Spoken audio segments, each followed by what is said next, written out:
রে কাজী যান, কালিমা দাওয়াত যখন মক্কার গলিতে গলিতে নিয়ে যাইতাম, আমার বুকের ভিতরে একটা সাহস ছিল। বেঈমান কাফের আমাকে আঘাত করলে আবু তলেব চাচা আমার পাশে আছে, কিন্তু আজকে আমার চাচা দুনিয়া থেকে চলে গেছে। কালিমা দাওয়াত যদি দিক, বেঈমান কাফেররা যদি আমাকে নির্যাতন করে, কে আমাকে রক্ষা করবে? আমি এই জন্য কান্দি। খাদিজাতুল কুবরা রাদিয়াল্লাহু আনহা বলেন, ওগো নবীজি, আপনি বলেছেন কান্নাকাটি করা যাবে না, সন্তান দুনিয়া থেকে চলে গেলে কান্নাকাটি করা যাবে না, স্বামী দুনিয়া থেকে চলে গেলে কান্নাকাটি করা যাবে না, আপনি কেন কান্নাকাটি করেন? আল্লাহর নবী বলেন, খাদিজা, আমি ওই কান্নাকে নিষেধ করে দিয়েছি, বিলাপ করে কান্নাকে নিষেধ করে দিয়েছি। অমুকে 7টা ছেলে একটাও নিছে না, আমার বুঝি নরম পাইছে। এই কথা বলে আমার সন্তানগুলি নিয়ে যায়, এই কথা বলে কান্দে, আর তার কাপড়গুলি ছিঁড়ে ফেলে। ওই যত বিলাপ করে কান্নাকে আমি রাসূল নিষেধ করেছি, আর নয় চোখের পানি আসবে, এতে কোনো সন্দেহ হয় না। খাদিজা ওই সময় আমার নবীকে সান্ত্বনা দেয়, নবী গো, আপনি দুনিয়াতে আসার আগে আগে আপনার বাবা দুনিয়া থেকে চলে গেছে, আপনার অভিভাবক আপনার শায়েখ আল্লাহ তাআলা নিয়ে গেছেন।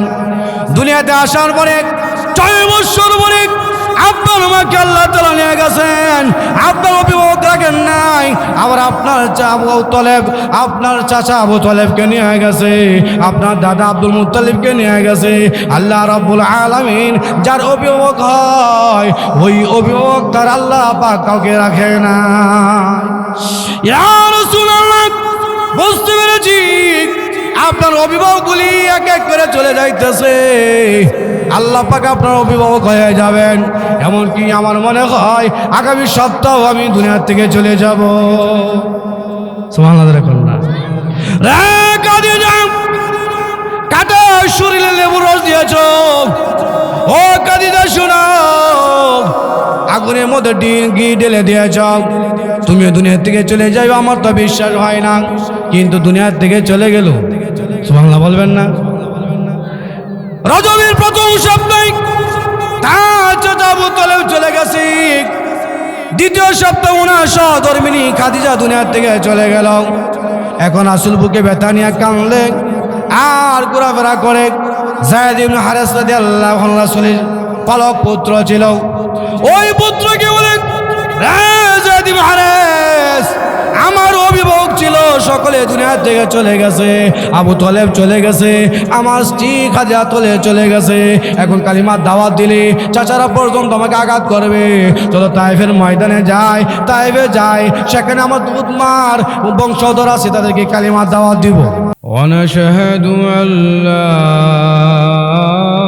ইলাহা ইল্লাল্লাহু ওয়াহদাহু شريك له ونشهد أن سيدنا وسندنا وحبيبنا ومولانا محمدا عبده ورسوله الذي أرسل إلى الناس كافة بشيرا ونذيرا وداعيا إلى الله بإذنه وسراجا منيرا. أما بعد فقد قال الله تعالى في كلامه المجيد وفي فرقانه الحميد. أعوذ بالله من الشيطان الرجيم. بسم الله الرحمن الرحيم. وأمر أهلك بالصلاة واصطبر عليها. وقال رسول الله صلى الله عليه وسلم: أول ما يحاسب به العبد يوم القيامة الصلاة، أو كما قال عليه الصلاة والسلام. صلى الله على سيدنا ومولانا محمد وعلى آله وأصحابه وسلم. بلغ العلا بكماله، كشف الدجى بجماله، حسنت جميع خصاله. صلوا عليه وآله. إلهي دکھا دے ہمیں، الہی بنا دے ہمیں غبار مدینہ. بلغ العلا بکمالہ، کشف الدجى بجمالہ، حسنت جميع خصاله. صلوا عليه وآله. الحمد لله. বাদর পূর্বপাড়া জমদ্দার বাড়ির মরহুম শাহ সুফি আলহাজ ওকিল উদ্দিন আহমেদ জমদ্দার এর ইসালে সওয়াব উপলক্ষে আয়োজিত ইসলামী মহাসম্মেলনের শ্রদ্ধেয় ভাজন সভাপতি, অধিকার উলামায়ে কেরাম এবং আমার প্রাণপ্রিয় মুসলমান ভাইয়েরা, পর্দার অন্তরে অবস্থানরত আমার শ্রদ্ধেয় মা বোনেরা, মহান আল্লাহ তাআলার নিকট অসংখ্য জোস্র শুকরিয়া আদায় করছি, যিনি আমাদেরকে অত্যন্ত দয়া করে মহাব্বত করে ভালোবেসে জান্নাতের বাগানে কোরআন হাদিসের মজলিসে আল্লাহ পাক আমাদেরকে একত্রিত করেছেন।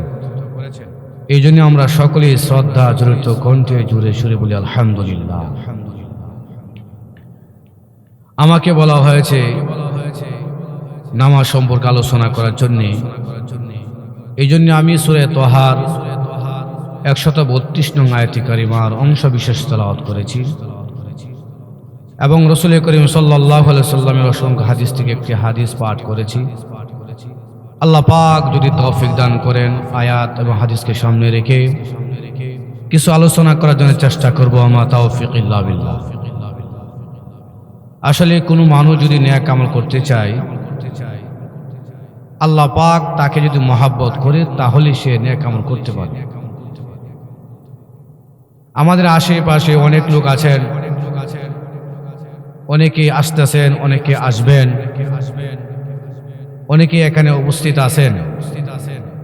অর্থাৎ যারা মাহফিলে বিভিন্ন নেক আমলের সাথে জড়িত থাকবে, বুঝতে হবে আল্লাহ রাব্বুল আলামিন তাকে মহাব্বত করে।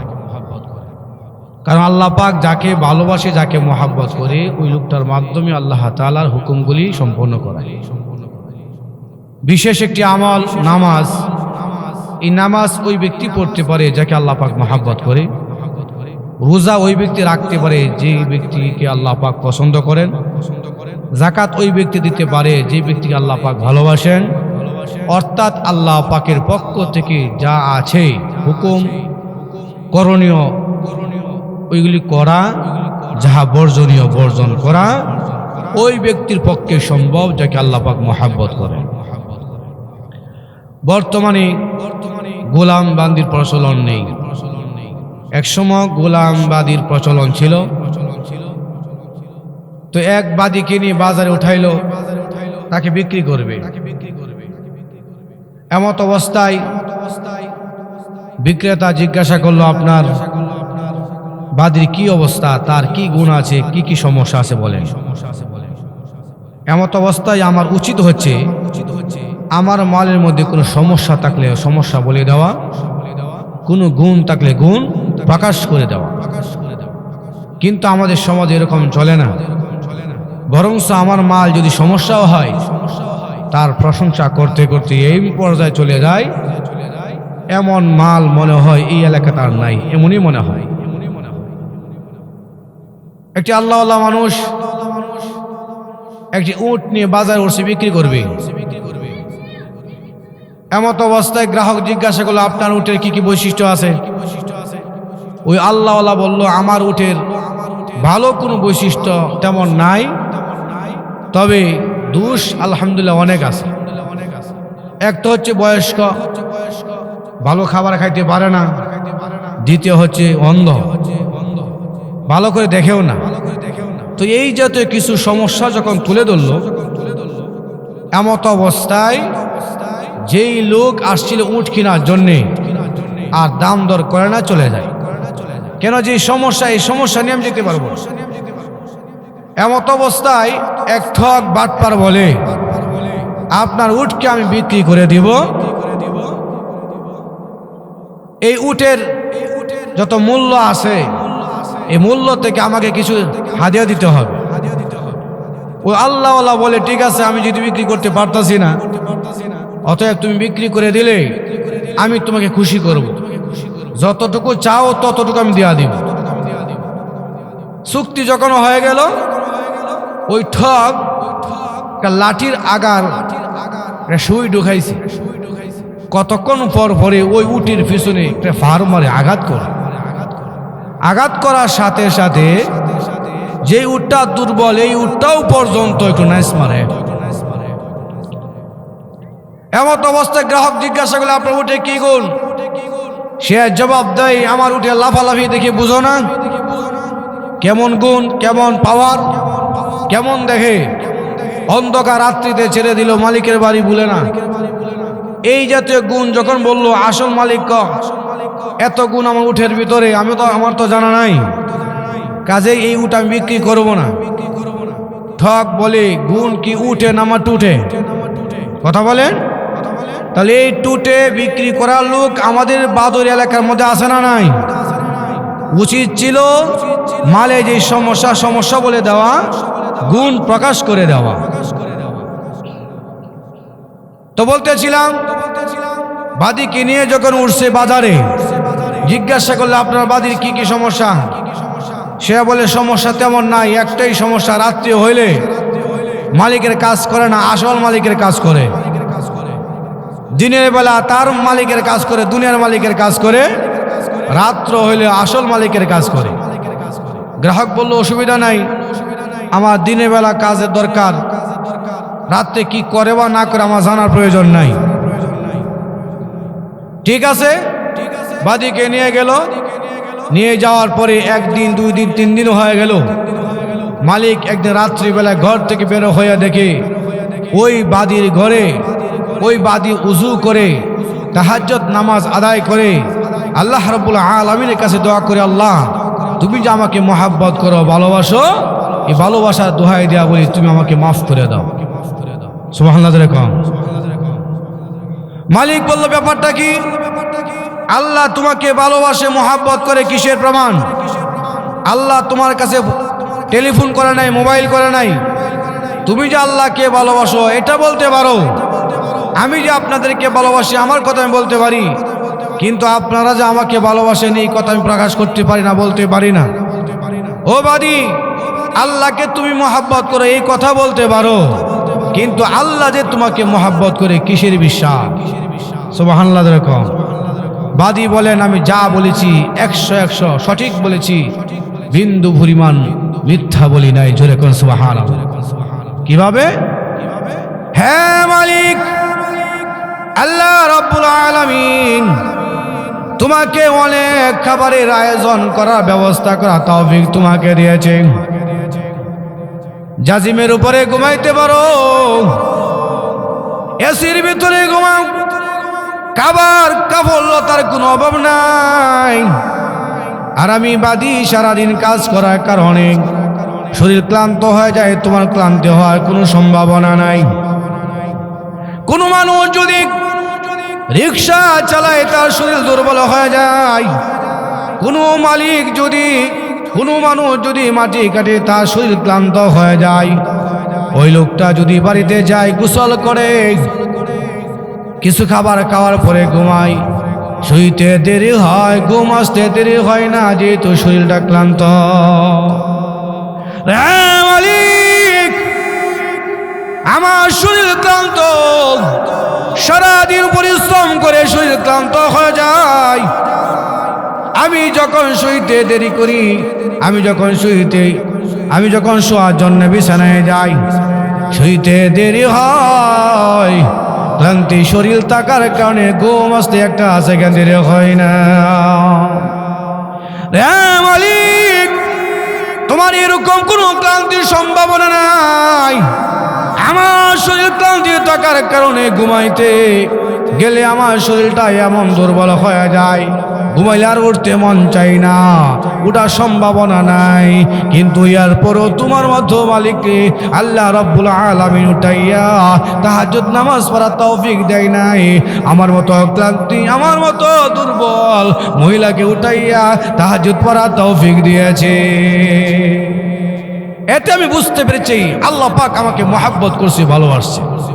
তো আমরা যে এখানে আসতে পেরেছি, আল্লাহ পাক আমাদেরকে ভালোবাসছেন, মহব্বত করছেন। যেরকম ঠিক না? ঠিক না?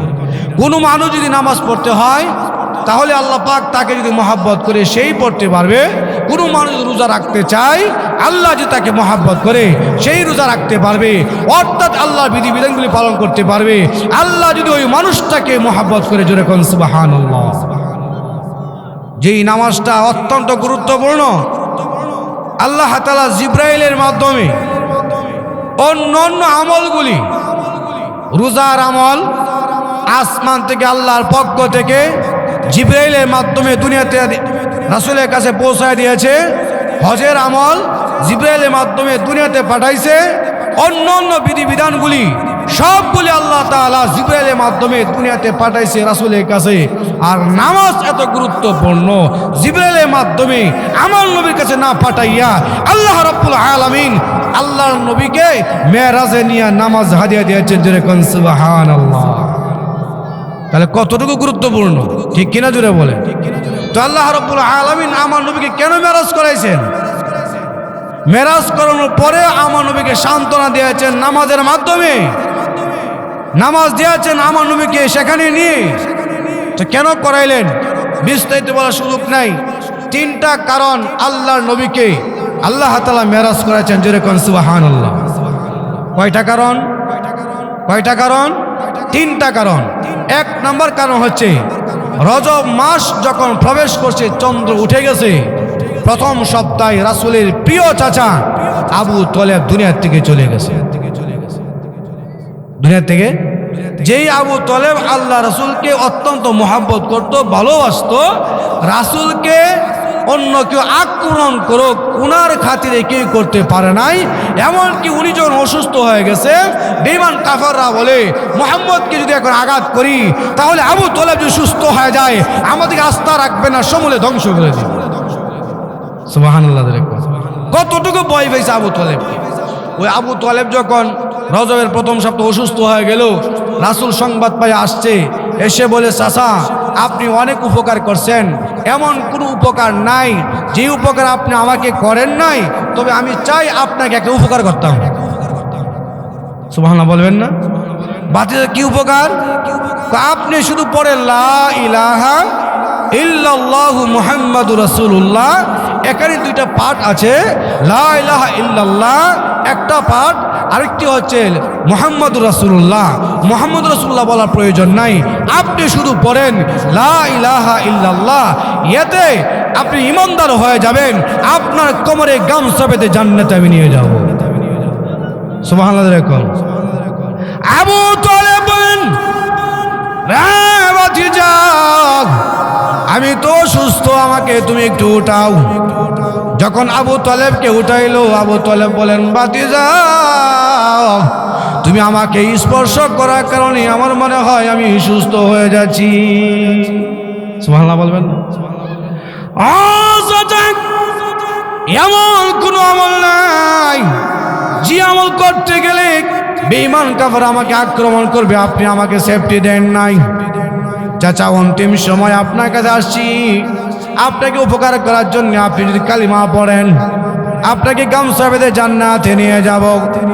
আবু তালেব বলেন, ভাতিজা তোমার ধর্ম আমার কাছে পরিষ্কার, আকাশের চন্দ্র যেরকম ভাবে পরিষ্কার তোমার ধর্ম তেমন ভাবে পরিষ্কার। এই সময় দেখা যায় আবু জাহেল উতবা সাইবা আসতেছে, চাচা ভাতিজা কানাকানি করে। এমত অবস্থায় আবু জাহেল বুঝতে পেরেছে মনে হয় মুহাম্মদ দাওয়াত দিচ্ছে আল্লাহ তাআলাকে এক মানার জন্যে, মুহাম্মদকে শেষ নবী মানার জন্যে। না, তা হতে দেওয়া হবে না। এমন সময় আবু জাহেল আবু তালেবকে বলে, আবু তালেব, শেষ পর্যন্ত তুমি কি শুভ হয়ে যাচ্ছ, ধর্ম থেকে হয়ে যাচ্ছ? না, তা হতে পারো না। এরকম ভাবে যখন বর্ষনা দেয় আবু তালেব বলেন, ভাতিজা রে, তোমার ধর্ম আমার কাছে পরিষ্কার, চন্দ্রের মতো পরিষ্কার, সূর্যের মতো পরিষ্কার। মন চাই ইসলাম গ্রহণ করবো, মনোভাব আসছে, কিন্তু বর্ষনার কারণ তিনি বলেন হবে তু নার আলাল আর, আমি জাহান্নামকে গ্রহণ করলাম বর্ষনার কারণে। জোরে কন্যা নাউজুবিল্লাহ। ওই চাচা যখন দুনিয়া থেকে চলে যাবি, কালিমা গ্রহণ করে না, আল্লাহ তাআলা আয়াত নাযিল করে বলেন, ইন্নাকা লা তাহদি মান আহবাবতা ওয়ালাকিন্নাল্লাহা ইয়াহদি মান ইয়াশা। ওগো নবীজি, আপনি যাকে ভালোবাসেন, যাকে মহব্বত করেন, তাকে হেদায়েত করতে পারবেন না। আমি আল্লাহর কাছে রেখে দিয়েছি হেদায়েতের মালিক, আমি আল্লাহ হেদায়েতের মালিক, আমি যাকে চাই তাকে হেদায়েত দেই। জোরে বলুন সুবহানাল্লাহ। আবু তালেব যখন দুনিয়া থেকে চলে গেল, কান্না শুরু করে দিয়েছে। আবু তালেবকে যখন কবরস্থ করলো, আলীকে নিয়ে কবরে বসে গিয়ে আল্লাহ তাআলার কাছে দোয়া করে, প্রভু গো, এমন কোন উপকার নাই আবু তালেব করে নাই, আজকে বেঈমান অবস্থা দুনিয়া থেকে চলে গেছে। আল্লাহ, তুমি কি পারো না আমার চাচাকে মাফ করে দিতে? আল্লাহ রাব্বুল আলামিন বলেন, ওগো নবীজি, আপনার খাতিরে কুল কায়নাত বানাইলাম, আপনার জন্য অনেক কিছু করলাম, আপনাকে সান্ত্বনা দেওয়ার জন্য সূরা কাউসার নাযিল করলাম, আপনাকে সান্ত্বনা দেওয়ার জন্য ওয়ালাল আখিরাতু খায়রুল লাকা মিনাল উলা ওয়ালা সাওফা ইউতিকা রাব্বুকা ফাতারদা আয়াত নাযিল করে দিয়েছি। ওগো নবীজি, বিভিন্ন সময় আপনাকে সান্ত্বনা দিয়েছি। ওগো নবীজি, এরপরও আপনার দয়া কোন কবুল হবে না। আমি আল্লাহ তো আপনাকে আগে জানিয়ে দিয়েছি, মা কানা লিন নবী ওয়াল্লাযিনা আমানু আইয়াস্তাগফিরু লিল মুশরিকিন। কোন ইমানদারের জন্য, কোন মুমিনের জন্য, কোন মুসলমানের জন্য, নবীদের জন্য শোভনীয় নয় যারা মুশরিক আল্লাহ তাআলার সাথে শিরিক করে তাদের জন্য দোয়া করা। জোরে কন্যা সুবহানাল্লাহ। আল্লাহ রাব্বুল আলামিন এই ক্ষেত্রে আপোষ করেন না। অন্য অন্য গুনাহ আল্লাহ তাআলা মাফ করে দিতে পারেন, আল্লাহ তাআলা অন্য অন্য গুনাহগুলি মাফ করতে পারেন। ইন্নাল্লাহা লা ইয়াগফিরু আইয়ুশরাকা বিহি ওয়া ইয়াগফিরু মা দুনা যালিকা লিমান ইয়াশা। নিশ্চয় আল্লাহ রাব্বুল আলামিন মুশরিকদেরকে মাফ করেন না, ইহা ছাড়া অন্য অন্য গুনাহগুলো আল্লাহ পাক মাফ করতে পারে। সুবহানাল্লাহ। দেখুন, আল্লাহ যদি চায় মাফ করতে পারে, কারণ এই ক্ষেত্রে আল্লাহ তাআলা পছন্দ করেন না। কারণ আপনি সারাদিন কাজকর্ম করে আপনার শরীর ক্লান্ত অবস্থায় আসছেন এবং রক্তকে পানি করে আপনি যখন ঘরে আসছেন, আপনি খাবার দাবার নিয়ে আসছেন, অর্থাৎ বাজার নিয়ে আসছেন। এমন সময় যদি আপনার স্ত্রী বলে, তুমি কি বাজার করো, অমুকের ঘরে ভাই সাহেব তো কত সুন্দর বাজার করে, তুমি বাজার তো শিখছো না, আপনার রাগ উঠবনি?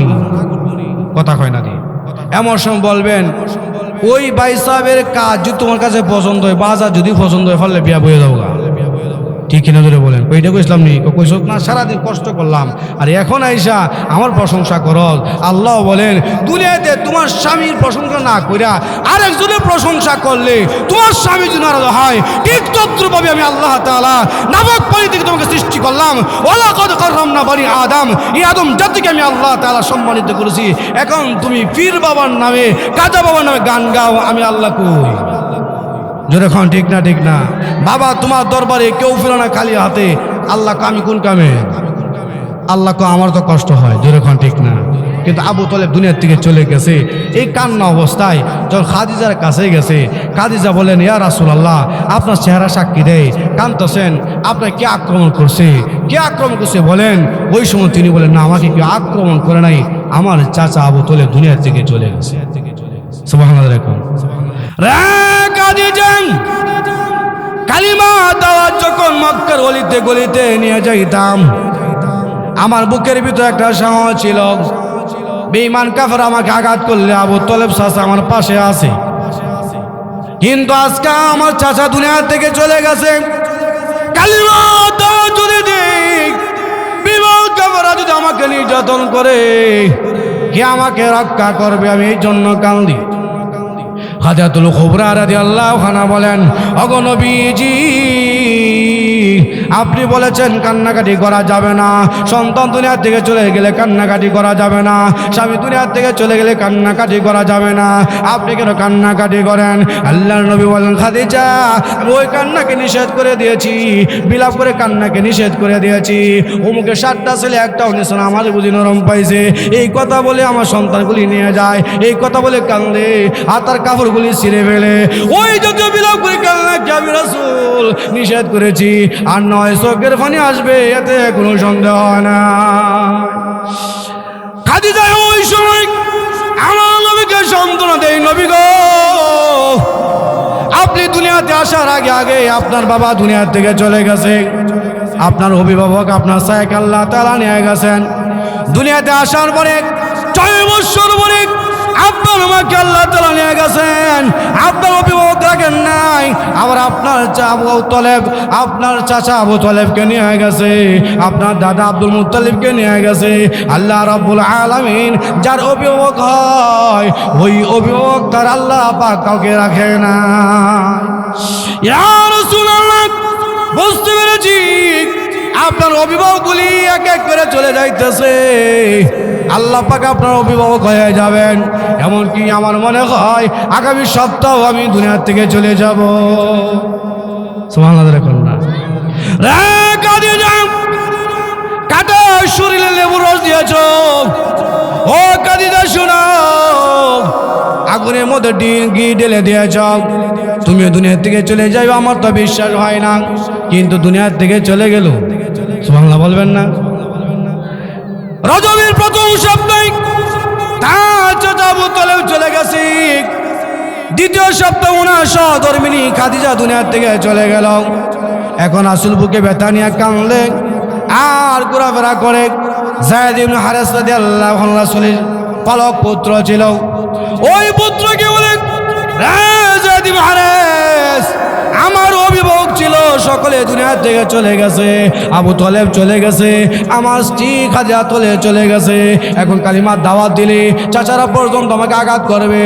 চলো তায়েফের ময়দানে যায়, তায়েফে যায়, সেখানে আমার দুধমার বংশধর আছে, তাদেরকে কালিমার দাওয়াত দিব। সুবহানাল্লাহ। সেখানে চলে গেল, খেজুরের বাগানে তায়েফবাসী থেকে আহ্বান করলো। এমন সময় বলে, দেখো দুধ মা, তিনি আমার মা, আমি তার দুধ 2 বছর খাইলাম, তো দীর্ঘ 5 বছর পর্যন্ত তার কাছে আমি লালিত পালিত হয়েছি, কাজে তোমরা আমার বংশধর, তোমরা কালিমা গ্রহণ করো। তোমরা যে মূর্তির নামে পূজা করো, ওই মূর্তির সামনে কোনো খাবার থাকলে মাছি নিয়ে গেলে তাড়াইতে পারে? কথা কয় না, তাড়াইতে পারে না, এই ক্ষমতা নাই, কাজে তোমাদেরকে কেমনে মুক্তি দিবে? এই সমস্ত দাওয়াত দেওয়ার পরে 16 আনার মধ্যে 12 আনা সাধারণ মুসলমান কালিমা পড়ে মুসলমান হয়ে গেছে। আজ কেন? সুবহানাল্লাহ। কালিমা পড়ে মুসলমান হয়ে গেছে। তখন তারা বলে, ওগো মুহাম্মদ, আপনার কথার ভিতরে যুক্তি আছে, আসলে যার পূজা করলাম তার সামনে খাবার থাকলে মাছি নিয়ে গেলেও তারাইতে পারে না, সে আমাদেরকে মুক্তি দিবে কেমনে? ঠিক আছে, তোমার কথা মেনে ইসলাম গ্রহণ করলাম, কালিমা গ্রহণ করলাম, তবে কিছু লোক তো কালিমা গ্রহণ করে নাই, তারা তোমাকে হত্যা করবে, আক্রমণ করবে, অতএব তুমি মক্কায় চলে যাও, আগামী হজ মৌসুমে এসে তোমার সাথে সাক্ষাৎ করবো। আর ধরে কন্যা সুবহানাল্লাহ। নবী যখন মক্কার উদ্দেশ্যে রওনা দিচ্ছে, এমন সময় যায়েদ ইবনে হারেস রাদিয়াল্লাহু আনহু বলেন, ওগো নবীজি, ওই দেখেন আমাদের পিছন দিক থেকে কিছু লোক আসতেছে। কিটকিটা ধরনের মুরব্বীরা বলে, কে কোথায় আছো? মুহাম্মদ আমাদের মূর্তির বিরুদ্ধে কথা বলে, আমাদের বিরুদ্ধে কথা বলে, অক্ষত অবস্থায় তায়েফের ময়দান থেকে চলে যাবে, তা হয় না, আক্রমণ করো। এই কথা বলার পরে কিছু বকাটে সন্তানদেরকে নিয়ে, ছেলেদেরকে নিয়ে আক্রমণ করার জন্য যখন সামনের দিকে অগ্রসর হয়, যায়েদ ইবনে আনস রাদিয়াল্লাহু আনহু বলেন, ওগো নবীজি, ওই দেখেন কিছু লোক আসতেছে আমাদেরকে আঘাত করার জন্য, আর বলতো ধর মুহাম্মদকে ধর। আল্লাহর নবী বলেন, না, তারা আমাকে হত্যা করবে কেন, আঘাত করবে কেন? আমি তো কাউকে গালি দেই নাই, কাউকে আক্রমণ করি নাই। এই কথা বলতে না বলতে তারা এসে আমার নবীকে পাথর নিক্ষেপ করে, জোরে কোন নাউজুবিল্লাহ। সারা শরীর লাল রক্ত রঞ্জিত হয়ে গেছে। যায়েদ ইবনে আনস রাদিয়াল্লাহু আনহুকে গাছে বেঁধে, খেজুরের গুড়ার সাথে বেঁধে রেখে দিয়েছে। আল্লাহর নবীকে উপর করে ফেলে দাঁড়ালো পাথর মাধ্যমে এরকম ভাবে নিক্ষেপ করে। আমার নবী বলে, তোমরা আমাকে কেন মারো? তারা বলে, আনতা মাজনুন, তুমি তো পাগল।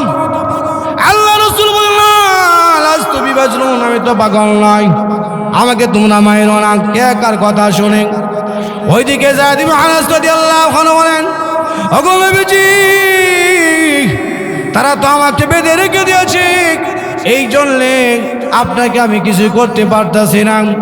আমার নবী অজ্ঞান হয়ে গেছে, আবার জ্ঞান ফিরছে, আবার অজ্ঞান হয়ে যায়, আবার জ্ঞান ফিরে। তারা এরকম ভাবে নির্যাতন করে, এক পর্যায়ে দেখা যায় নবীজি জ্ঞান ফিরে না, তারা চলে গেছে, নবীজি মৃত্যু হয়ে গেছে, নবীজি দুনিয়ার দিকে চলে গেছে। এই কথা ভেবে যখন চলে গেল, নবীজি জ্ঞান যখন ফিরছে, এমন সব ইশারাতে বলে, কে কই আছো, আমার জন্য পানি নিয়ে আসো। সুবহানাল্লাহ। এখন পাশে ছিল খেজুরের বাগান, আবার পাশে ছিল আঙ্গুরের বাগান।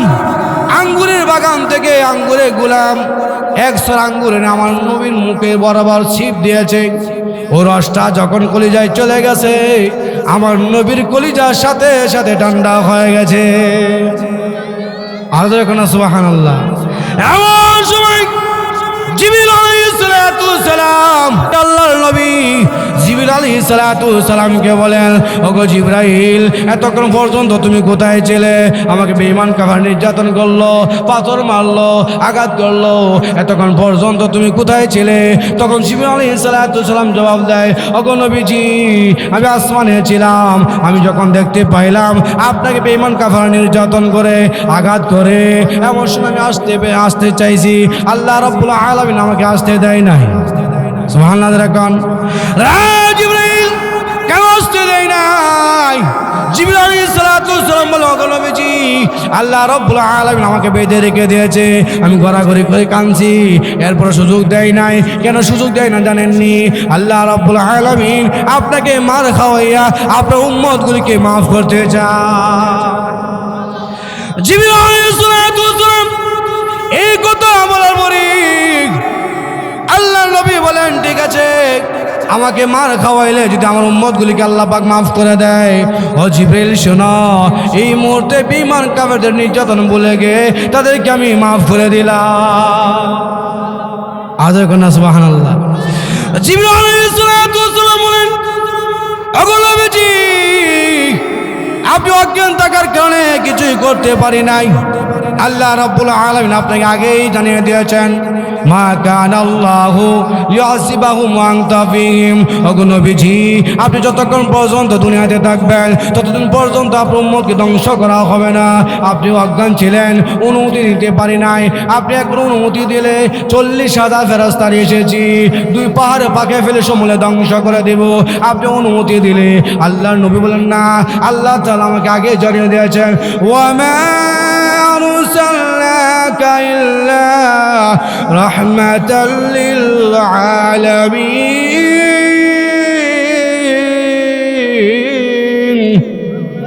ওগো নবীজি, আমি আপনাকে দুনিয়াতে রহমত স্বরূপ পাঠাইছি। আল্লাহ যদি আমাকে রহমত স্বরূপ পাঠায় থাকে, আমি কেমনে বদদোয়া দেই? তারা হয়তো আমাকে চিনতে পারে নাই। তাদের ঘর থেকে যেই সন্তান আদি দুনিয়াতে আসবে, তারা হয়তো আমাকে চিনতে পারবে, আমি রহমাতুল লিল আলামিন। যেরকম না সুবহানাল্লাহ। ও আমার ভাইরা, আমার নবী মাফ করে দিয়েছে। এমনভাবে তারা আঘাত করছে, আম্মা তো আয়েশা সিদ্দিকা রাদিয়াল্লাহু আনহা একদিন বলতেছেন, ওগো নবীজি, আমাদের তো মন চায় আপনাকে গোসল করাইতাম। সুবহানাল্লাহ, জোরে কন্যা, আমাদের মন চায় আপনাকে গোসল করাইতাম। রাসূল কন, না, আমার গোসল আমি নিজেই করব। আপনাকে খাদিজা গোসল করাইছে, আদর কি খাদিজা দিয়ে দিছে? আমরা তো মন চাই স্বামীকে গোসল করাইতাম। এই কথা বলে আমার নবীর গায়ে ধরলেন, গেঞ্জি খুললেন। গেঞ্জি খোলার সাথে সাথে নবীজি গেঞ্জি খোলার সাথে সাথে আম্মা আয়েশা অজ্ঞান হয়ে গেছে। সুবহানাল্লাহ, জ্ঞান ফিরে আসার পরে বলে, ইয়া রাসূলুল্লাহ, ওগো আল্লাহর নবী, পা থেকে মাথা পর্যন্ত এমন কোন জায়গা নাই যেখানে বসন্তের দাগ নাই। ওগো নবীজি, আপনার কি কোনো গার্জিয়ান ছিল না? আপনার মা ছিল না, আপনার চাচা ছিল না, আপনার দাদা কে ছিল না? এই যে বসন্ত দাগ হইল, তারা কেন চিকিৎসা করলো না? আমার নবী বলেন, আয়েশা রে, আমার বসন্তের দাগ হবে দূরের কথা, একটা মশা মাছি বসার কোনো অনুমতি না। যেই সমস্ত দাগগুলি দেখতেছো, একটা বসন্তের দাগ নয়। তাইফের ময়দানে বিমল কাফেররা যখন আমাকে পাথর নিক্ষেপ করে, প্রত্যেকটা দাগ হচ্ছে ওই পাথরের দাগ। আমার নবীকে যখন জিবরিল আলাইহিস সালাতু সালাম রক্তমাখা অবস্থায় মক্কায় নিয়ে গেছে, এমন সময় উনার চাচাতো বোন উম্মে হানি আমার নবী বুট জুতাগুলি খুলতেছে, শক্ত হয়ে গেছে, আর বলতেছে, ওগো নবীজি, ওগো ভাইয়া, আপনাকে বুঝি এতই কষ্ট দিয়েছে, বেঈমান কাফের আপনাকে এতই নির্যাতন করছে। মক্কার নারী পুরুষ বের হয়ে গেছে, পুরুষ বের হয়ে গেছে, নারীরা বের হয়ে গেছে, অদায় ঐক্যবদ্ধ হয়েছে। যতক্ষণ পর্যন্ত মুহাম্মদের আঘাতের বিচার না করব, ততক্ষণ পর্যন্ত মক্কা থেকে কোনোদিন হজ করব না, কারণ কাবার সামনে আমরা যাব না যতক্ষণ পর্যন্ত মুহাম্মদের আঘাত করছে বিচার না করব। সুবহানাল্লাহ। দেখুন, এমন সময় আমার নবী বলেন, না, তাদেরকে যদি বিচার করে আমি খুশি হব না। কেন খুশি হব না? আমি তো তাদেরকে মাফ করে দিয়েছি, ওইখানে আমি খুশি হয়ে যাব। তোমরা যদি কালিমা পড়ে মুসলমান হয়ে যাও, আমি রাসূল খুশি হয়ে যাব। কালিমা পড়ে মুসলমান হয়ে গেল। সেখান থেকে আমার নবীকে যখন উম্মে হানি ঘরে রাখছে, শুইছে, এমত অবস্থায় তিনি বলেন, আল্লাহ, আমি কি অপরাধ করলাম? আমার রজবের প্রথম দিক থেকে আবু তালেবকে নিয়ে গেছো, আমার সহধর্মী নিয়ে গেছো, শেষ পর্যন্ত তাইফের ময়দান রক্তাক্ত হয়েছে, এত কষ্ট করলাম, আমি তো কোনো অপরাধ করলাম না। আল্লাহ বলেন, জিবরাইল, তোমার মাধ্যমে সান্ত্বনা দিলে হবে না, আমার নবীকে নিয়ে আসো, মেরাজে নিয়ে আমার পাশে বসায় সান্ত্বনা দেব। আর জোরে কন্যা সুবহানাল্লাহ। আমি তাকে সান্ত্বনা দিব। ও এখান থেকে আমার নবীকে নিয়ে গেছে একবারে আরশে মহল্লা পর্যন্ত, 7 আসমান পাড়ি দিয়ে নিয়ে গেছে। অন্য অন্য নবীদের সাথে সাক্ষাৎ হইল, একটা লম্বা আলোচনা ওইদিকে যাব না। শেষ পর্যন্ত আল্লাহ তাআলার কাছে যাওয়ার পরে আল্লাহ তাআলা অবস্থা দেখে তিনি চিন্তায় পড়ে গেলেন, যদি জিজ্ঞাসা করে আমি কি করছি, তখন আমার নবী বলেন, আত-তাহিয়াতু লিল্লাহি ওয়াস-সালাওয়াতু ওয়াত-তাইয়্যিবাত। সুবহানাল্লাহ।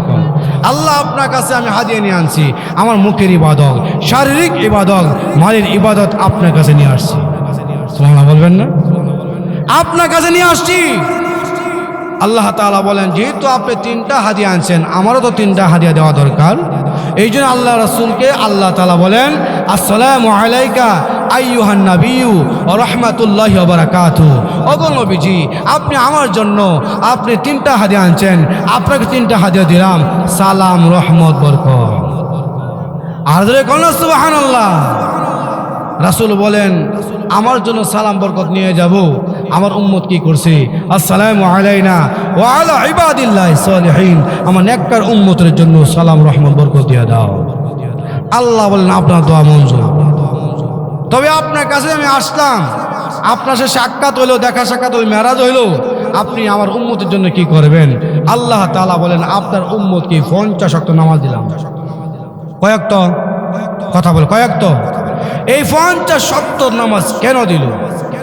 60 ওয়াক্ত দিলে কোনো সমস্যা আছে? 40 ওয়াক্ত দিলে কোনো সমস্যা আছে? তার কারণ হচ্ছে যত নবীরে যত ওয়াক্ত নামাজ দিছি সব একত্রিত করলে 50 ওয়াক্ত হয়। এই 50 ওয়াক্ত নামাজ আমার নবীরে দেয়া দিছে। সুবহানাল্লাহ ধরে কর না। আর আমার নবী কোন ভক্ত, 50 ওয়াক্ত আমার উম্মত পারবো কিনা চিন্তা করছে না। 5 ওয়াক্ত নামাজ পড়তে যে ধরনের কষ্ট আমরা হয়, 50 ওয়াক্ত হলে কি অবস্থা দাঁড়াইতো।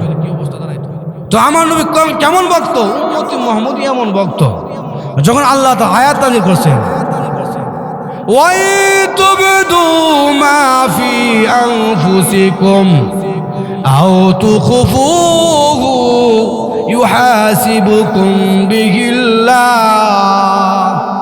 তোমাদের অন্তরে যা জাগ্রত হয় গোপন রাখো বা প্রকাশ করো, সব হিসাব আমি আল্লাহ নিব।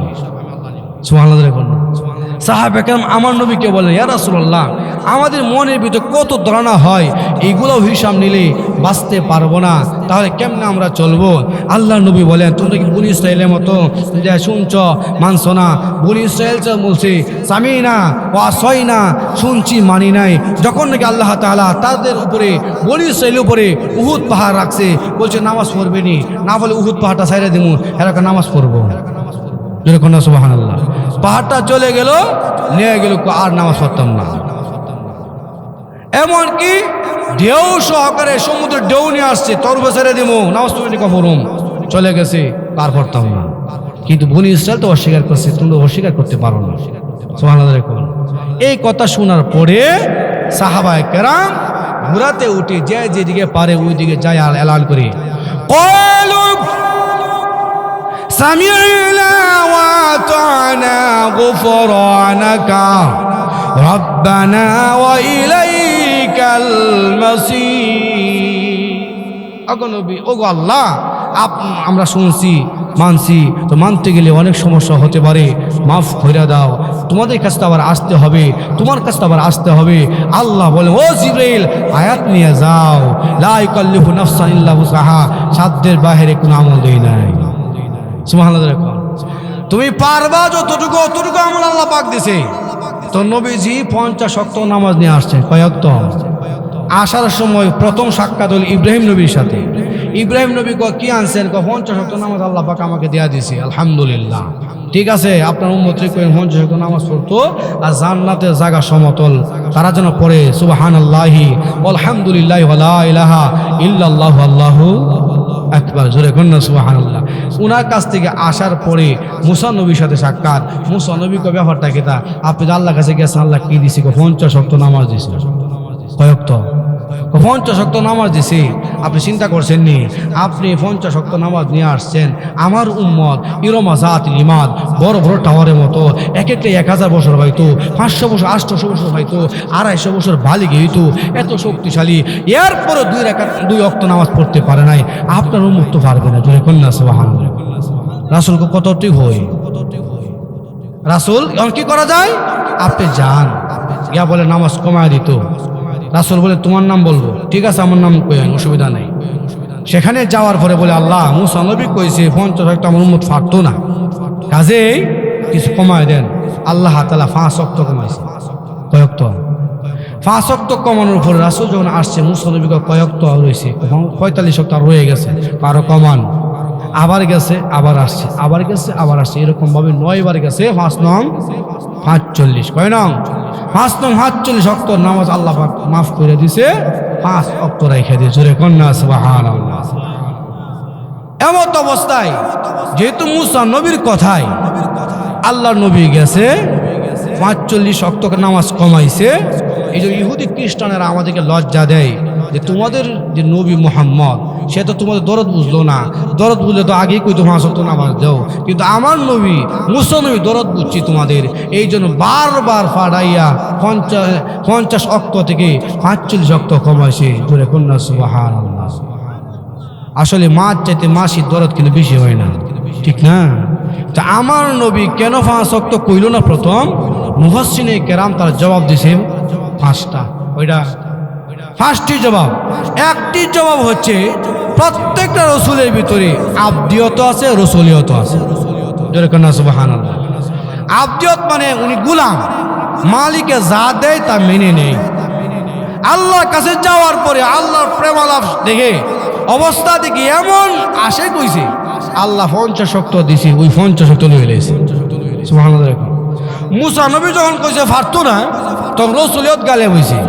তার মানে রসুল বলা হয় যার মধ্যে উম্মতের চিন্তা আছে।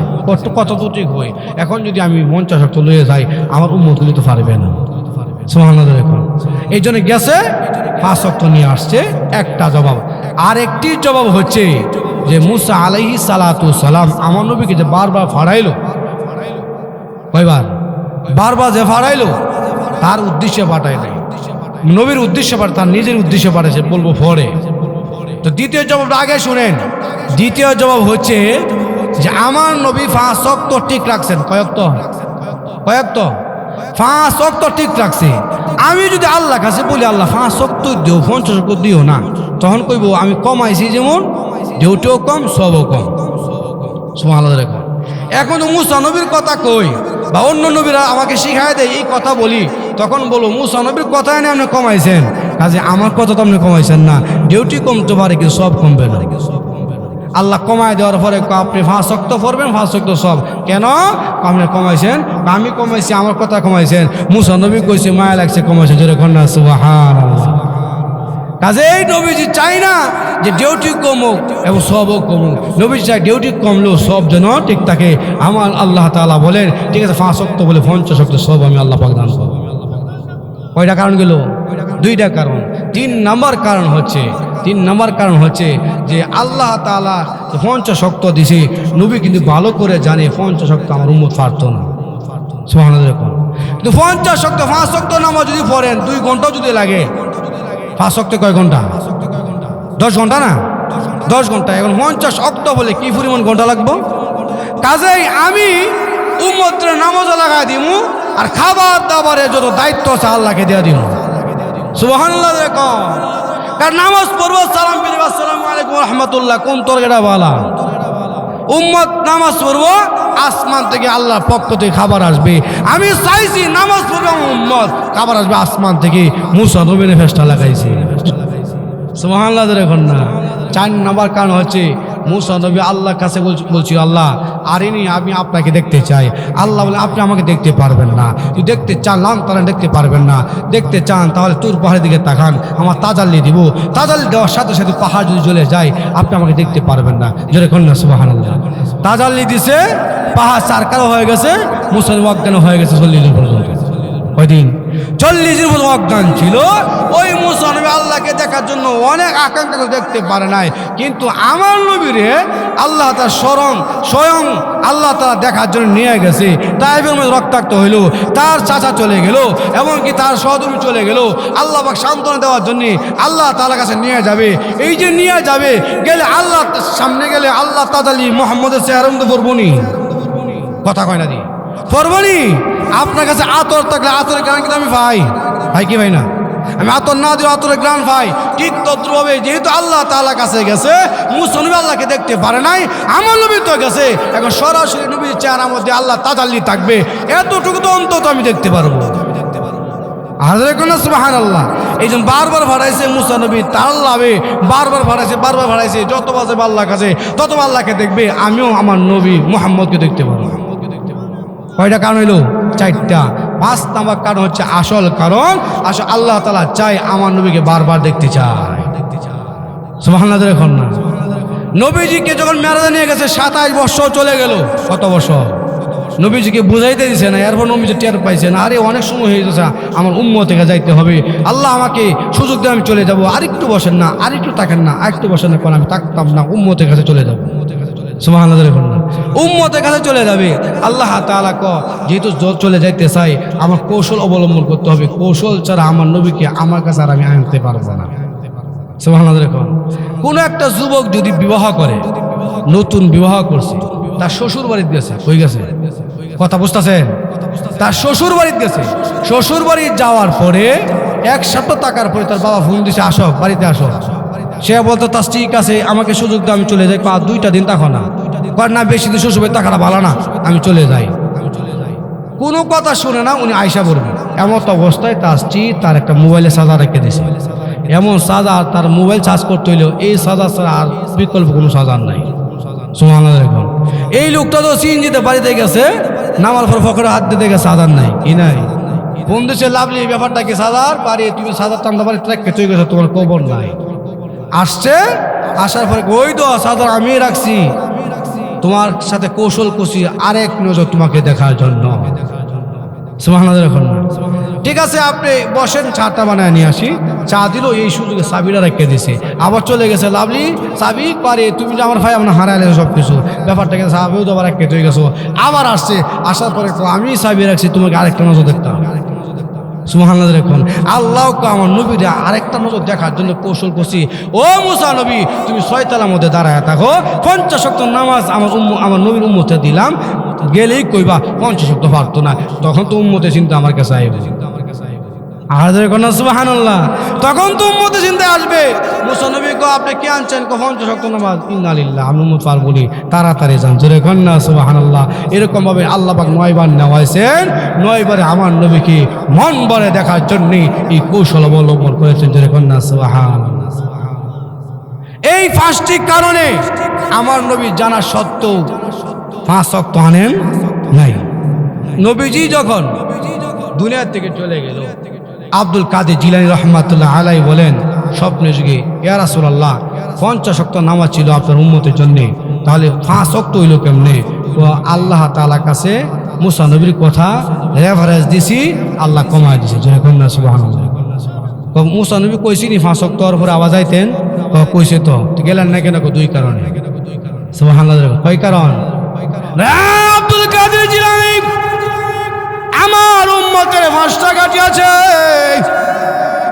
1 নম্বর ঘাঁটি হচ্ছে মরণের ঘাঁটি, 2 নম্বর ঘাঁটি হচ্ছে কবরের, 3 নম্বর হচ্ছে মিজান, 4 নম্বর ফুলসিরাত, 5 নম্বর জান্নাত জাহান্নামের ঘাঁটি।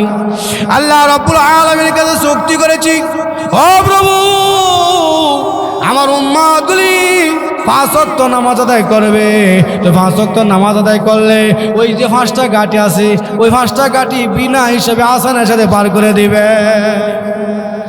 আল্লাহ রাব্বুল আলামিন আমার নবীকে ডাক দিয়ে বলেন, নবী গো, তাইফের ময়দানে আপনাকে রক্তাক্ত করাইলাম, আপনার প্রিয় চাচাকে আমি নিয়ে আসলাম, আপনার সহধর্মীকে আপনাকে নিয়ে, আপনার সহধর্মী আমি নিয়ে আসলাম। এখন নবীজি এত কষ্ট দেওয়ার পরে আপনাকে আমার কাছে আনলাম সান্ত্বনা দেওয়ার জন্যে। আজকে যা দোয়া করবেন আমি আল্লাহ দোয়া কবুল মঞ্জুর করব।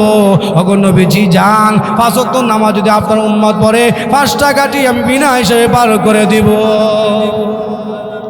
আমার নবী বলেন, হে আব্দুল কাদের জিলানী, 5 ওয়াক্ত নামাজ রাখার কারণ হচ্ছে আল্লাহ তাআলা আদম নবীকে যখন দুনিয়াতে পাঠাইছে, ফজরের সময়, বর্ষা হওয়ার সময়, এই সময় তিনি 2 রাকাত নামাজ ফজরে পড়েছেন। ওই নামাজটা আমি ফজরের জন্য নিয়েছি, সুন্নত বানাইলাম, ফজর কায়েম করলাম। আল্লাহ তাআলা ইব্রাহিম নবীকে অগ্নিকুণ্ডে যখন নিক্ষেপ করা হয়েছে, এমন অবস্থা মুক্তি দিয়ে জোহরের সময়, ওই সময় তিনি 4 রাকাত জোহরের নামাজ পড়লেন। ওই নামাজটা আমি জোহরের জন্য নিলাম। আসরের সময় ইউনূস আলাইহিস সালাতু ওয়াস সালামকে মাছের পেট থেকে মুক্তি দেওয়া হয়েছে, ওই সময় তিনি 4 রাকাত নামাজ পড়ছেন, আসর নামাজ পড়েছেন। এমনকি ঈসা আলাইহিস সালাতু ওয়াস সালামকে যখন নাকি ইহুদিরা বেঈমান কাফেররা নির্যাতন করলো, নির্যাতন করার পরে আল্লাহ পাক মুক্তি দিয়েছেন, ওই সময় তিনি 3 রাকাত নামাজ পড়ছেন মাগরিবের। আর ওইদিকে মুসা নবীকে যখন আল্লাহ তাআলা মুক্তি দিয়েছে, লোহিত সাগর থেকে মুক্তি দেওয়ার পরে এসে 4 রাকাত নামাজ পড়েছেন। ও আব্দুল কাদের জিলানী জালালি, আমি আল্লাহ, আমি রাসূল, আমি রাসূল ওই 5 ওয়াক্ত নামাজ 5 জন নবীর কাছে আনছি, এই জন্য 5 ওয়াক্ত থেকে কমাইছিলাম, জোরে কন্যা সুবহানাল্লাহ। মুসা নবী যখন কইছে আবার যান, আমার নবীকে আমি আর যাইতাম না। কেন?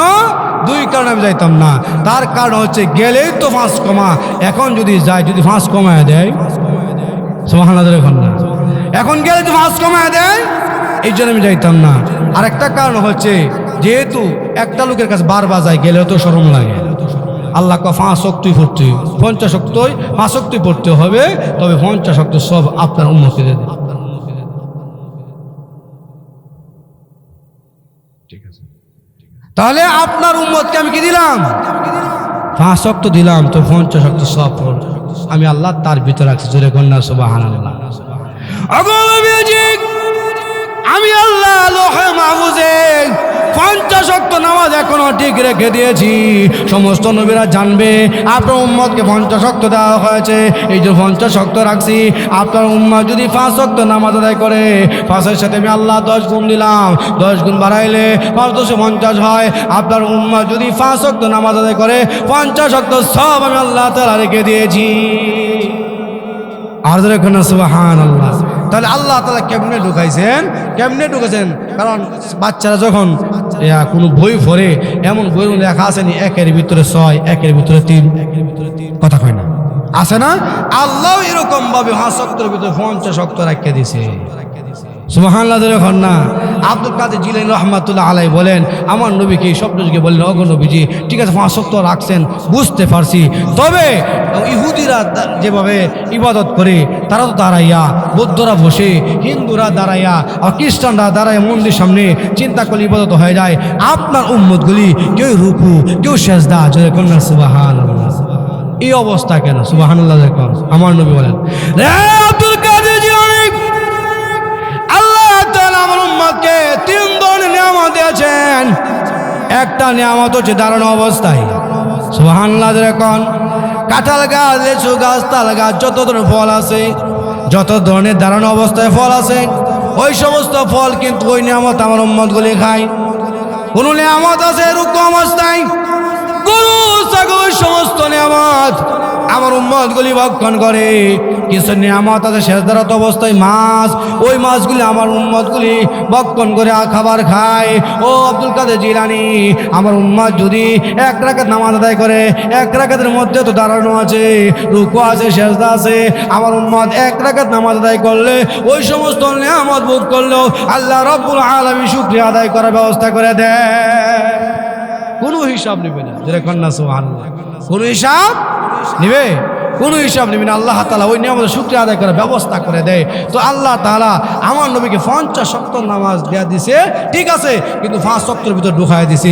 যেমন দেখা যায় দুনিয়াতে যা আছে সব মানুষের ভিতরে ঢুকায় দিছে। সুবহানাল্লাহ দেখুন, দুনিয়াতে মরুভূমি আসেনি, কথা বল, দুনিয়াতে মরুভূমি আসেনি, মানুষের হাতের তালুর মধ্যে মরুভূমি, কোন গাছ হইব তো, কথা কয় না। দুনিয়াতে দেখা যায় জঙ্গল আছে, ওই জঙ্গলের মধ্যে হায়ান জানোয়ার আছে, আছে না নাই? মানুষের মাত্রার মধ্যে জঙ্গলের সিস্টেম করছে 3 জাতের উহুন, আছে না নাই? ডিগার, লিক, ফুজাই। সুবহানাল্লাহ কও। এমনকি দুনিয়াতে দেখা যায় জ্বর বাটা আছে, কক্সবাজার জ্বরও আছে, বাটাও আছে। যখন জ্বর হয়, পানি বেশি হয়, বাটা পড়লে পানি কমে যায়, ঠিক তদ্রুপভাবে মানুষের মধ্যে হাই প্রেশার, লো প্রেশার আছে না নাই? আরো দেখুন, ও আমার ভাইরা, দুনিয়াতে দেখা যায় পানি আছে, কিছু পানি লবণাক্ত, কিছু পানি মিষ্টি। মানুষের মধ্যে এমন কিছু পানি আছে, মুখের পানি মিষ্টি, চোখের পানি লবণাক্ত। সুবহানাল্লাহ দেখুন না, অর্থাৎ মানুষের ভিতরে সারা দুনিয়া ঢুকায় দিছে। ঠিক তদ্রুপভাবে 50 ওয়াক্তের নামাজের সব 5 ওয়াক্তের ভিতরে আল্লাহ পাক ঢুকায় দিছে। আর দেখুন না সুবহানাল্লাহ। তো এই নামাজটা পড়া দরকার আছে না নাই? আল্লাহ তাআলা ডাক দিয়ে বলেন, ওগো নবীজি, আমি আল্লাহ 4 ধরনের মাখলুক সৃষ্টি করেছি। কেউ দাঁড়ানো অবস্থায় আমি আল্লাহ তাআলা জিকির করে, গাছপালা আমার আল্লাহর জিকির করে দাঁড়ানো অবস্থায়, গরু ছাগল রুকু অবস্থায় আবার জিকির করে, তাসবিহ তাহলিল আদায় করে। কিছু প্রাণী আছে সেজদারত অবস্থায়, সাপ বিচ্ছু আমার জিকির করে। ওগো নবীজি, কিছু মাখলুক আছে আত্মায়াত সূরাতে, ব্যাঙ আত্মায়াত সূরাতে আল্লাহকে ডাক দেয়, আল্লাহ তাসবিহ তাহলিল আদায় করে। ওগো নবীজি, আপনার উম্মতকে যেই নামাজ দিলাম 1 রাকাতের মধ্যে তো দাঁড়ানো আছে, রুকু আছে, সেজদা আছে, আত্মায়াত সূরাত আছে। আপনার উম্মত যদি 1 রাকাত নামাজ আদায় করে, সমস্ত মাখলুকেরা আমার ইবাদত করে, গোলামি করে, যেই পরিমাণ সওয়াব আপনার উম্মতকে 1 রাকাতের ভিতরে শামিল করে দিয়েছি। আর জোরে বলো সুবহানাল্লাহ। তাহলে কি পরিমাণ নেই, ঠিক কিনা জোরে বলেন। এমনকি আল্লাহ তাআলা বলেন, ওগো নবীজি আপনার শুধু মেরাজে নিলাম, গিয়ে দেখছেন ফেরেশতারা দাঁড়ানো অবস্থায় নামাজ আদায় করে, রুকু অবস্থায় আল্লাহ ইবাদত করে, সেজদা অবস্থায় এক একজন এক এক পজিশনে আল্লাহর গোলামি করে। অর্থাৎ আপনার উম্মতগুলি যে নামাজ আদায় করবে, দাঁড়ানো আছে, রুকু আছে, সেজদা আছে, আত্মাত সূরত আছে এক রাকাতের ভিতরে। অতএব আপনার উম্মত যদি এক রাকাত নামাজ আদায় করে, সমস্ত ফেরেশতা সব তার আমলনামায় দেওয়া হয়। আর যখন সুবহানাল্লাহ, তাহলে কি বোঝা গেল নামাজটা গুরুত্বপূর্ণ কিনা? গুরুত্বপূর্ণ দেখেও আল্লাহ তাআলা জিবরাইলের মাধ্যমে দুনিয়াতে না পাঠাইয়া আল্লাহর নবীকে মেরাজে নিয়ে দিয়েছেন। সুবহানাল্লাহ। দেখুন, আমি যদি আপনার কাছে একটা জিনিস পাঠাই, এটার মূল্য হচ্ছে 100 টাকা, তো যে কোনো বাচ্চার হাতে দিয়ে দিব আর বলবো যাও অমুক ভাইয়ের হাতে দিয়ে আসো, জোরে খন ঠিক না ঠিক না।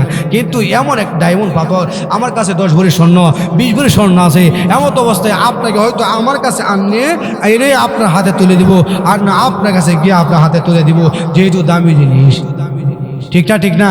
ঠিক তদ্রুপভাবে রোজার চাইতে, হজের চাইতে সবচেয়ে মর্যাদা দামি হচ্ছে নামাজ।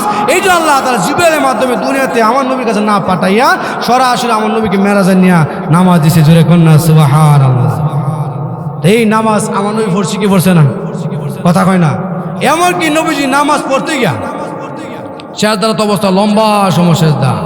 আম্মা আয়েশা সিদ্দিকা রাদিয়াল্লাহু আনহা বলেন, আমার নবী গেল কই, উনি অন্ধকারে এরকমভাবে হাতাইতেছে, তখন আমার নবীর পায়ের তালা আমাদের হাত পড়ছে, তখন বুঝতে পারছে নবী সেজদার মধ্যে আছে। আজও কোন সুবহানাল্লাহ। আমার নবীর নাক বরাবর নিচে আঙ্গুল হাত নিচে মৃত না জীবিত দেখার জন্য গিয়া দেখে আমার নবী বলে, ইয়া হাইয়ু ইয়া কাইয়ুম। আজও কোন সুবহানাল্লাহ। ইয়া রাসূলুল্লাহ, ওগো আল্লাহর নবী, আপনি আমাকে ইসমে আদম শিখালেন কেন? আপনি ইয়া হাইয়ু ইয়া কাইয়ুম বলেন। আমার নবী বলেন, ও আয়েশা তুমি তো ইসমে আদম শিখে ফেলেছো। ইয়া হাইয়ু ইয়া কাইয়ুম যে ব্যক্তি 3 বার পড়বে ইসমে আদম হয়ে যাবে, আল্লাহ তাআলা যেই দোয়া করবে সেই দোয়া কবুল করে নেবেন। নবীজির সেজদার লম্বা হয়ে গেছে, জামাত শুরু হয়ে গেছে, এখনো জামাতে যাই না। আবু বকর সিদ্দিক রাদিয়াল্লাহু আনহু অপেক্ষা করে, ওমর অপেক্ষা করে, অন্যান্য সাহাবীরা অপেক্ষা করতেছে। এমন সময় আবু বকরকে বলে, ও আবু বকর ডাক দাও না, আমার নবী ঘুমিয়ে আছে, উঠতে পারে নাই, জামাতের সময় চলে যাচ্ছে। এমন সময় আবু বকর বলেন, প্রয়োজন হয় আমি একটা নামাজ পড়ে চলে যাব, আমার নবীকে ডাক দিয়ে আমি বেদবি করব না। আমার কিছু বলা হয়েছে, তুমি তো শক্ত আছো, তুমি নবীকে ডাক দাও। তখন তিনি বলে, আমি শক্ত আছি। নবীর বেলায় মোমের মতো নরম। সকলে সিদ্ধান্ত করে বেলালকে দিয়েছে, ও বেলাল, বেলাল রে, তুমি তো আমাদেরকে বলেছো আসসালাতু খায়রুম মিনান নাওম, তুমি ডাক দিয়েছো, ও তুমি আমার নবীকে তুমি ডাক দাও। সকলে যখন সিদ্ধান্ত করলো, বেলাল রাদিয়াল্লাহু আনহু আমার নবীর চতুর্পাশে ঘুরে আর বলে, আসসালাতু খায়রুম মিনান নাওম, আসসালাতু খায়রুম মিনান নাওম। নবীজি হুজরাত সুবহানাল্লাহ। এখন এমন সময় বেলাল রাদিয়াল্লাহু আনহু আমার নবীর চেহারা দেখে বলে, নবী গো, আপনার চেহারা সাক্ষী দেয় আপনি ঘুমান নাই, আপনি সেজদারত অবস্থায় ছিলেন। ওগো নবীজি, বেয়াদবি করেছে, মাফ করে দেন, আপনাকে আল্লাহ তাআলা মাফ করে দিয়েছে। এরপর সেজদা করেন কেন, এত লম্বা সেজদা কেন করেন? আল্লাহর নবী বলেন, আল্লাহ যেহেতু আমাকে মাফ করে দিয়েছে, আমি কি শুকরগুজার বান্দা হব না? যেই নবীরে মাফ করে দিয়েছে, কোনো গুনাহ নাই, এই নবী পর্যন্ত নামাজ পড়তে পড়তে পা ফলাইছে। জোরে কোন ঠিক না ঠিক না? আল্লাহ রাব্বুল আলামিন আমাদের সকলকে আল্লাহর পক্ষ থেকে যে নামাজ আনছে ওই নামাজটা জামাতের সাথে পড়া তৌফিক দান করুক। ওয়া আখিরু দাওয়ানা আলহামদুলিল্লাহি রাব্বিল আলামিন।